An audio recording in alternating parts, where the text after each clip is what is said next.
106,1 Radio Cakra Krishna hadir kembali program Holbun Salim untuk edisi hari ke-6 bulan Ramadan 2026. Ramadan merupakan salah satu bulan yang istimewa. Manusia berlomba-lomba untuk mencari pahala dan keberkahan pada bulan tersebut. Selain merupakan waktu yang dipilih Allah untuk menjadi waktu turun firman-Nya, Ramadan adalah waktu diwajibkannya berpuasa. Nah, puasa menjadi satu-satunya ibadah yang Allah hendaki.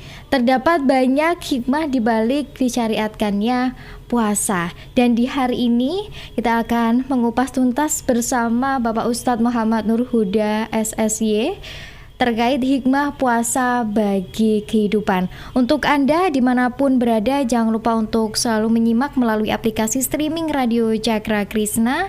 Anda bisa download aplikasi Radio Cakra Krishna melalui Google Play Store atau juga App Store. Anda bisa titipkan pertanyaan ke Gatekeeper ya di 0852 9000 1061.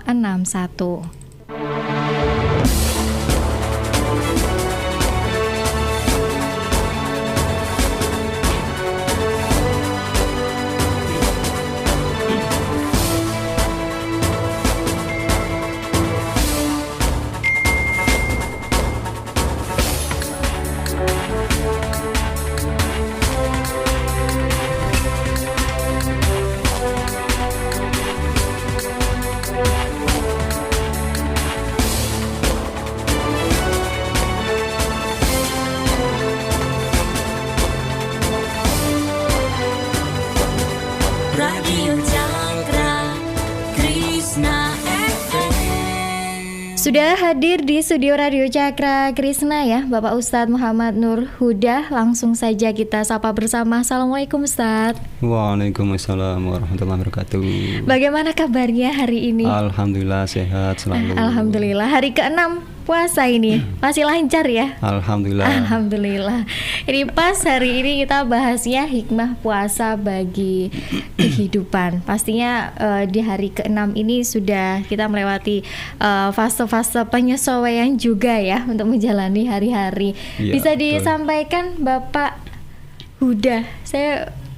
Bapak Huda, boleh ya? Ini bisa disampaikan kepada seluruh Cakra terkait dengan hikmah puasa bagi kehidupan kita sehari-hari. Siapa tahu jadi semangat juga untuk menunaikan ibadah puasa kali ini. Monggo Bapak. Ya, baik. Atas waktu yang diberikan oleh Mbak Erika ya, betul ya namanya? Betul. Okay. Assalamualaikum warahmatullahi wabarakatuh. Bismillah, alhamdulillah, wassalatu wassalamu ala rasulillah Sayyidina wa maulana Muhammadin ibni Abdillah wa ala alihi wa ashabihi wa mawala. Qala rabbi syrah li sadri wa yassir li amri wahlul 'uqdatam min lisani yafqahu qawli. Subhanaka la ilma lana illa ma 'allamtana innaka antal alimul hakim. Amma ba'du. Yang senantiasa menyimak para pendengar sobat Cakra Krishna, sedulur Cakra okay. Sedulur Cakra untuk sapaannya. Untuk materi pada kesempatan sore hari ini kami akan menyampaikan tentang hikmah diwajibkannya puasa bagi umat Islam okay. Bahwasanya banyak sekali hikmah-hikmah yang terdapat di dalam ibadah puasa ini.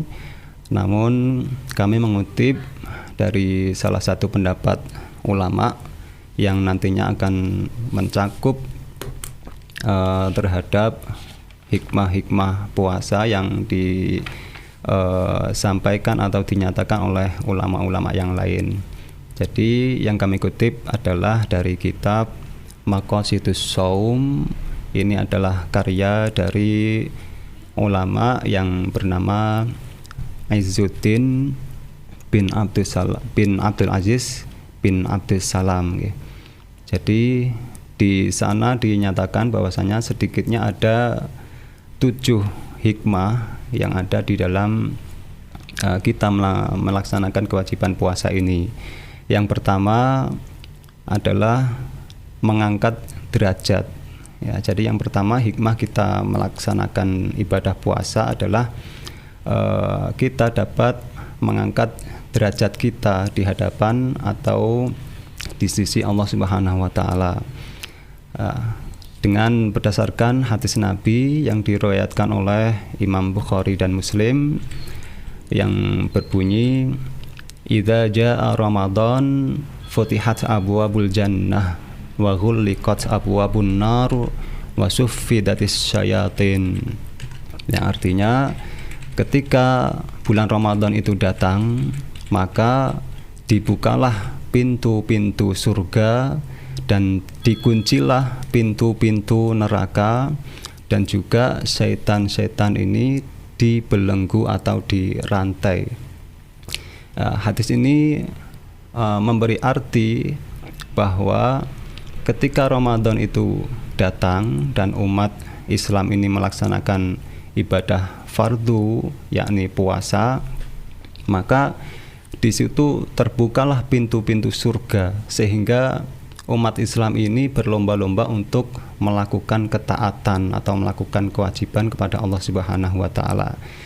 Dan mereka juga berlomba-lomba untuk menjauhi kemaksiatan. Jadi seakan-akan pintu-pintu neraka telah ditutup. Ya, ditutup di bulan Ramadan ini. Dan juga setan-setan ini terbelenggu. Jadi pergerakan dari setan ini dibelenggu dengan datangnya bulan Ramadan ini. Kenapa?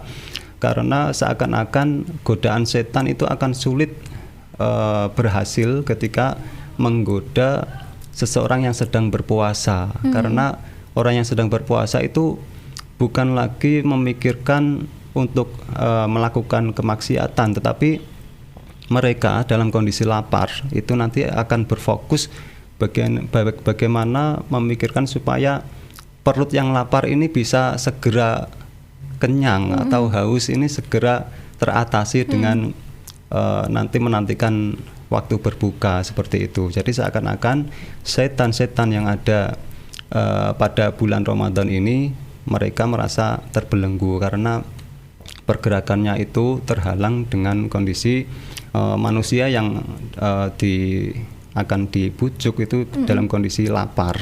Jadi untuk melakukan kemaksiatan itu sudah tidak berfokus ke sana, melainkan memikirkan lapar dan hausnya itu. Dan bisa jadi yang ini yang tetap berbuat maksiat di bulan Ramadan tidak berpuasa. Ya, itu makanya. Jadi makna dari hadis itu ya seperti itu, Mbak Erika ya. Nah, kemudian kenapa dengan ketaatan itu dapat mengangkat derajat?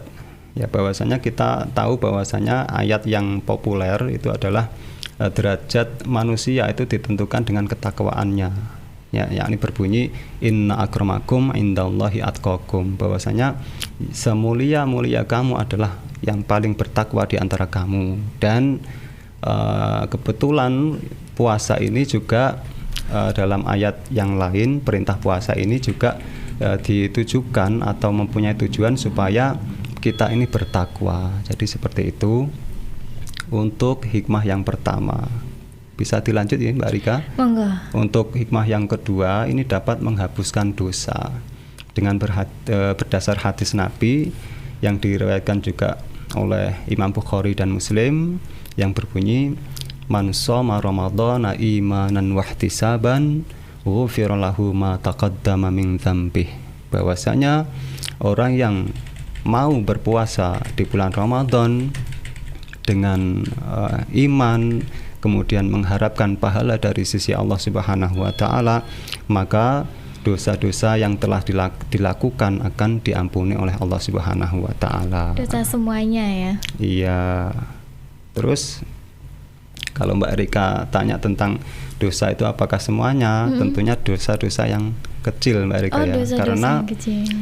Dalam hadis Nabi yang lain itu berbunyi as-shalawatul khamsu wal jum'ah ilal jum'ah wa ramadan ila ramadan mukaffiratun lima bainahun idza ijtanabal kabair, yang artinya sholat 5 waktu, kemudian ibadah Jum'ah kepada Jum'ah berikutnya, dan juga Ramadan ke Ramadan berikutnya, itu dapat menghapuskan dosa-dosa di antaranya. Ketika sholat 5 waktu ya, ketika sholat duhur maka dapat menghapus dosa yang dilakukan setelah subuh. Oh gitu. Iya kan? Ketika sholat asar, maka sholat asar ini bisa menghapuskan dosa yang dilakukan setelah zuhur dan di hari seterusnya. itu juga. Iya betul. Kemudian Jum'ah, dari Jum'ah ke Jum'ah itu juga dapat menghapuskan dosa di antaranya. Di antara Jum'ah. Iya, jadi ada penghapus dosa setiap hari, kemudian ada paket mingguan. Nah, yang ini Ramadan ila Ramadan itu juga dapat menghapus di antaranya. Jadi penghapus dosa secara paket bulanan, seperti itu Mbak Rika ya. Terus kemudian idza ijtanabal kabair, ketika seseorang itu menjauhi dosa-dosa besar. Berarti dapat disimpulkan bahwasanya dosa-dosa tersebut tadi yang dihapuskan adalah dosa-dosa yang kecil. Seperti itu Mbak Rika. Oke, jadi kalau dosa yang besar beda lagi ya? Beda lagi, harus bertaubat. Harus bertobat. Ini Iya. taubat nasuha di bulan Ramadan. Iya, ya ketika kita melaksanakan atau melakukan dosa besar, ya syaratnya untuk diampuni harus bertaubat. Tidak cukup dengan kita sholat kemudian otomatis dosa besar yang kita lakukan. Contoh dosa besar itu apa? Membunuh, mencuri, kemudian apalagi menuduh berzina, itu juga termasuk dosa besar. Nah itu tidak otomatis ketika kita sholat kemudian terhapus secara otomatis, tidak bisa. Harus kita bertaubat dulu. Ketika hak Allah, ketika hak manusia, maka kita harus menghapuskan atau bertaubat dengan cara meminta maaf kepada orang yang kita zalimi, seperti itu. Kemudian kita lanjutkan atau break dulu? Oke. Lanjutkan. Untuk hikmah yang ketiga itu dapat mengalahkan syahwat, Mbak Rika. Ya, berdasarkan hadis, ya ma'syarus syabab man istata'a minkumul ba'ata falyatazawwaj fa innahu aghaddu lil basari wa ahsanu lil farj wa man lam yastati' fa alaihi bis-shaum fa innahu lahu wija. Yang berarti, wahai para pemuda, ketika kamu telah merasa mampu untuk melaksanakan pernikahan, untuk menikah, maka menikahlah. Karena menikah itu dapat menundukkan pandangan dan lebih mudah dalam menjaga farj atau dosa kemaluan. Dan barang siapa yang belum mampu untuk menikah, melakukan pernikahan, maka bagi dia boleh untuk berpuasa, karena puasa itu dapat menjadi benteng untuk melakukan kemaksiatan. Jadi hadis ini menjadi dasar bahwasanya hikmah yang ketiga, orang melakukan puasa dapat mengalahkan syahwat. Alasannya ya seperti yang awal tadi, karena orang yang lapar itu sudah pokoknya fokus untuk memenuhi itu perut yang lapar, atau haus, yang ya. haus itu. Jadi pastinya tidak memikirkan hal yang seperti itu gitu kemaksiatan ya. itu juga seperti itu. Kemudian yang keempat itu adalah memperbanyak sedekah. Ya. Karena orang yang berpuasa itu kan haus dan lapar. Jadi nanti hikmahnya adalah ketika seseorang telah merasakan kelaparan dan kehausan, nanti suatu saat ketika bertemu dengan orang yang kelaparan juga, maka dari dirinya akan timbul untuk memberikan sedekah supaya dapat orang yang kelaparan itu sudah merasa kenyang dan haus yang dirasakan itu sudah teratasi. Jadi dengan sedekah hatinya, ya betul, seperti itu. Merasakan kalau kelaparan tuh rasanya seperti ini gitu ya. Terus lanjut yang kelima Mbak Rika. Ini memperbanyak ketaatan. Oke. Karena di situ Asy-Syaikh Izzuddin selaku sebagai pengarang kitab Maqasidus Shaum tadi menjelaskan bahwasanya li'annahu tadzakkara ju'a ahlin nar. Ya, jadi seseorang yang merasa lapar itu akan membayangkan bahwasanya nanti penghuni neraka itu juga akan merasakan kelaparan. Maka dari itu bagaimana caranya supaya dia nanti tidak masuk neraka dan merasakan kelaparan, maka dia akan memperbanyak ketaatan. Itu yang kelima. Tinggal 2. Yang keenam adalah mensyukuri nikmat yang tersembunyi. Jadi Syekh Izzuddin ini menyatakan idza shoma arafa ni'matallahi alaihi fis sibai warriyi fasyakaraha lidzalik fa innan ni'ama la yu'rafu miqdaruha illa bi faqatiha. Jadi seseorang yang berpuasa maka dia akan merasakan kenikmatan orang yang kenyang dan juga kenikmatan orang yang tidak kehausan. Saya bingung ini membahasakan orang yang tidak haus itu apa. Kalau orang lapar kan lawannya kenyang, ya kan? Iya. Kalau orang haus itu lawannya apa kira-kira Mbak Rika? Lawannya apa ya? Tidak haus. Ya tidak haus itu kan. Ya. Karena apa? Karena suatu kenikmatan itu biasanya baru bisa kita rasakan ketika kita sudah kehilangan. Contoh, waktu kita sehat, ini seakan-akan kita tidak merasakan nikmatnya sehat. Tapi begitu kita sakit, nah baru terasa ternyata sehat itu sangat berharga. Demikian pula dengan puasa ini, kita baru bisa merasakan nikmat kenyang dan juga tidak haus tadi ketika kita merasa lapar dan haus. Yang terakhir, hikmah puasa ini adalah mencegah keinginan bermaksiat. Okay. Keinginan bermaksiat, untuk alasannya ya seperti yang awal tadi, seorang ulama salaf itu ketika kenapa ibadah puasa ini didahulukan atau dikhususkan dibanding ibadah-ibadah yang lain, mereka lebih gemar berpuasa daripada ibadah-ibadah yang lain. Itu alasannya yakni la ayyattali Allahu ala nafsi wa hiya tunazi'uni ila ta'ami wasyarab ahabbu ilayya min ayyattali 'alaiha wa hiya tunazi'uni ila ma'siyatihi idza syabi'at. Yang artinya bahwasanya ketika Allah melihatku sedang berusaha untuk memenuhi perut yang lapar dan juga ingin berusaha menghilangkan rasa haus itu lebih baik bagiku, lebih aku sukai dibandingkan ketika Allah itu melihat saya bermaksiat kepadanya dalam keadaan sudah kenyang. Jadi makanya dari itu hikmah yang ketujuh dari puasa ini adalah mencegah keinginan untuk bermaksiat. Saya kira itu untuk pembukaan penjelasan hikmah puasa dalam kehidupan yang dapat saya sampaikan, Mbak Rika.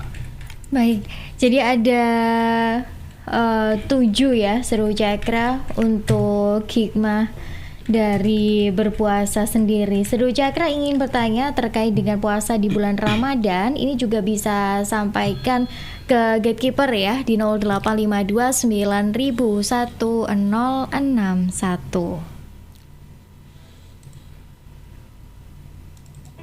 Sapa Hati 30 hari bersama Herbal Naria. Sapaan hari ke-6. Tangan yang memberi di atas tak perlu diketahui oleh tangan yang di bawah. Biarkan hati dan Sang Pencipta yang menjadi saksi rahasianya.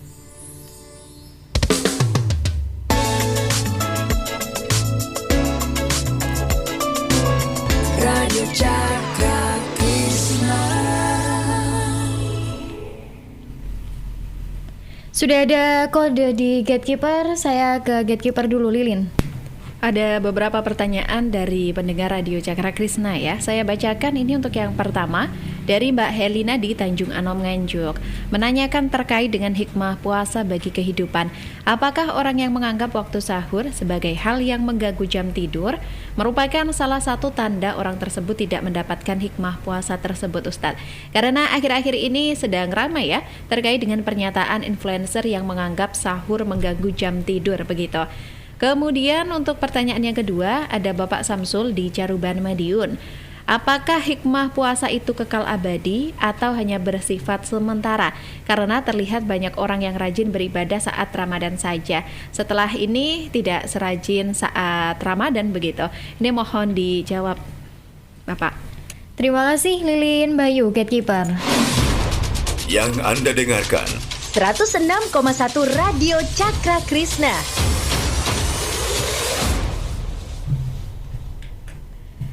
Ada 2 pertanyaan masuk ya ke Gatekeeper untuk sore hari ini.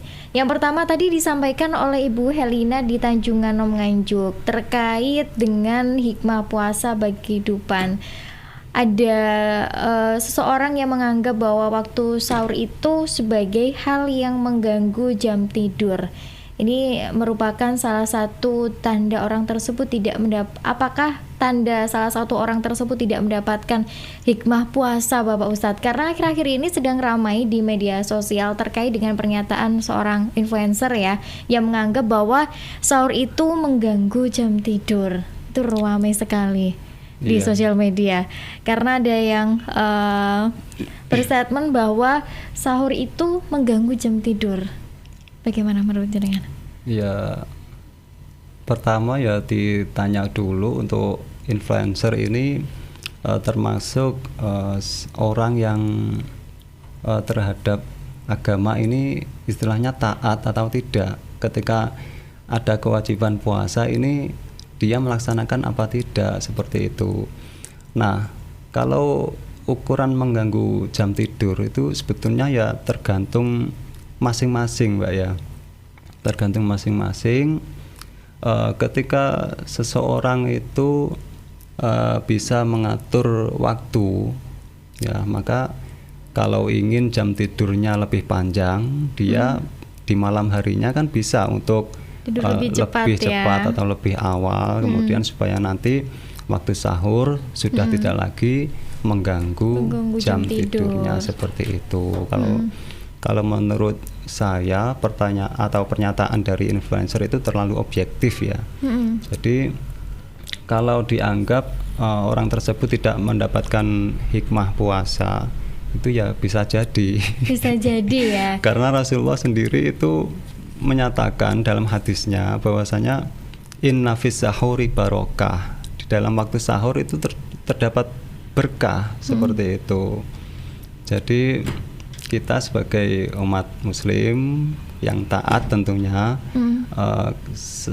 seakan-akan ya kurang etis kalau syariat Islam yang sudah dinyatakan oleh Nabi bahwasanya waktu sahur itu adalah waktu yang berkah, kemudian oleh seseorang dinyatakan bahwasanya itu malah mengganggu jam tidur. Jadi menurut saya seperti itu, terlalu subjektif. Oke, jadi bisa jadi ya menjadi salah satu tanda.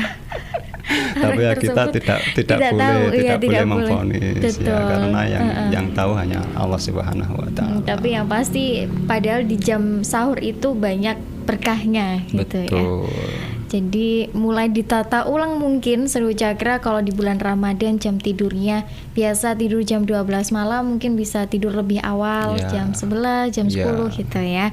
Agar nanti bisa bangun untuk sahur. Kadang kan lanjut kerja pagi Pak Ustadz.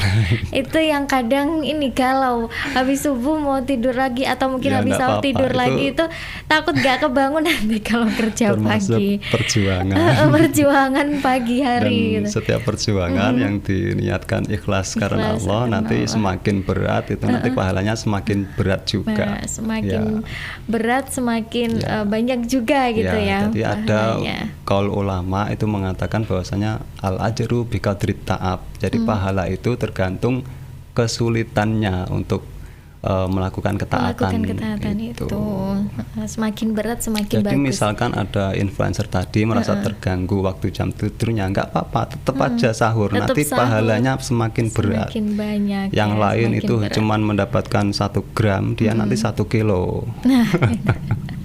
Karena berat ya ini perjuangan untuk sahur, Betul. bangunnya, kemudian lanjut sholat subuhnya gitu ya, kemudian tidur lagi. Semoga bisa terjawab ini pertanyaan dari Bu Helina di wilayah Tanjung Anom Nganjuk. Ini pertanyaan yang kedua dari Bapak Samsul di wilayah Caruban Madiun. Apakah hikmah puasa itu kekal abadi? Waduh, atau hanya bersifat sementara saja? Karena terlihat banyak orang yang rajin beribadah itu saat Ramadan saja. Setelah itu tidak serajin itu gitu ya. Jadi hanya di bulan Ramadan saja ditinggalkan hal-hal yang kurang baik. Kemudian nanti setelah bulan Ramadan ya balik lagi setelan awal. Monggo. Setelan Pak. Betul. Ya, kalau dikatakan hikmah itu harusnya ya berkelanjutan, Mbak Erika ya, berkelanjutan. Nah, kenapa Ramadan ini cenderung orang-orang lebih giat melakukan ibadah? Ya, seperti hadis yang awal tadi, bahwasanya ketika Ramadan datang itu ya pintu-pintu surga itu terbuka, kemudian pintu-pintu neraka juga tertutup, dan godaan-godaan setan itu mereka seakan-akan terbelenggu. Jadi itu juga merupakan faktor kenapa Ramadan ini seakan-akan giat melakukan ibadah. Nah, belum juga banyak hikmah yang ada di dalam bulan Ramadan ini. Memang bulan Ramadan ini spesial, ya spesial. Kalau dalam hari itu ada hari yang spesial, yakni hari Jumat. Kalau di antara bulan-bulan itu ada ya bulan spesial, ya ini bulan Ramadan ini. Jadi sudah sewajarnya, sudah seharusnya kalau Ramadan ini memang umat Muslim itu berlomba-lomba untuk mencari pahala yang ada di bulan Ramadan. Bahkan Rasulullah juga menyatakan dalam hadisnya, ibadah sunnah di dalam Ramadan ini tercatat atau akan mendapatkan pahala seakan-akan seseorang itu melakukan ibadah wajib. Nah, terus seseorang yang melaksanakan ibadah wajib di bulan Ramadan ini nanti akan dilipat gandakan pahalanya sebanyak 70 kali lipat. Jadi sudah hal yang wajar atau hal yang seharusnya dilakukan oleh umat Muslim ketika di bulan Ramadan ini giat untuk melakukan ibadah. Dan juga Ramadan juga merupakan madrasah. Di madrasah itu kita ditempa, kemudian dilatih untuk taat kepada Allah dan menjauhi larangannya. Untuk apa? Untuk bulan-bulan berikutnya setelah Ramadan. Jadi seharusnya hikmah ini abadi, kalau istilahnya Bapak dari Madiun tadi, berkelanjutan dan memberikan efek terhadap kehidupan kita sehari-hari dalam bulan-bulan berikutnya, seperti itu Mbak Rika. Harusnya tetap abadi ya. Betul. Kalau habis Ramadan balik setelan lagi. pabrik itu berarti HP-nya yang error Mbak Rika. Iya ya, seperti itu ya. Ini 2 pertanyaan sudah berhasil terjawab. Semoga puas dengan jawabannya ya, Bu Helina maupun juga Bapak Samsul. Sebelum kita tutup Holbun Salim edisi kali ini, Bapak Ustadz mungkin ada pesannya untuk Seru Cakra di bulan Ramadan kali ini, monggo. Baik, untuk Sobat Cakra ya, sedulur Cakra tadi ya, sedulur Cakra yang dimanapun Anda berada. Untuk hikmah suatu ibadah terkhusus puasa ini, itu sebetulnya mengetahui hikmah-hikmah ibadah yang diperintahkan kepada kita itu adalah bonus. Jadi meskipun kita tidak mengetahui hikmah apa yang diperintahkan kepada kita, kita harus tetap melaksanakan, karena itu memang kewajiban dari syariat Islam. Dulu sahabat Nabi yang bernama Rafi' bin Khadij atau Khudej itu juga menyatakan dalam pernyataannya itu, Rasulullah itu pernah memerintahkan hal yang saya anggap bermanfaat, tapi oleh Rasulullah itu memerintahkan saya untuk meninggalkannya. Nah, tetapi saya meyakini bahwasanya ketaatan kepada Rasulullah itulah yang lebih bermanfaat. Jadi ketika umat Muslim itu tidak mengetahui hikmah-hikmah yang ada di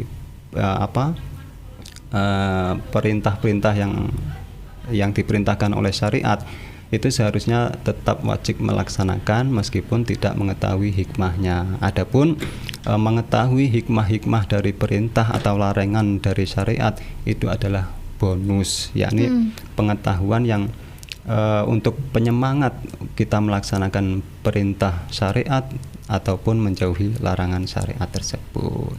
Seperti itu. Luar biasa. Terima kasih Bapak Ustadz sudah disempatkan waktunya untuk hadir di studio Radio Cakra Krishna untuk hari ini. Ilmunya sangat bermanfaat untuk kita semuanya. Terima kasih juga untuk seluruh Cakra yang sudah bergabung ya, menitipkan pertanyaannya ke Gatekeeper. Kita sampai jumpa di Holbun Salim edisi selanjutnya. Demikian Kolbun Salim dipersembahkan oleh Radio Cakra Krishna dan Kantor Kementerian Agama Kabupaten Nganjuk, didukung oleh Herbal Naria.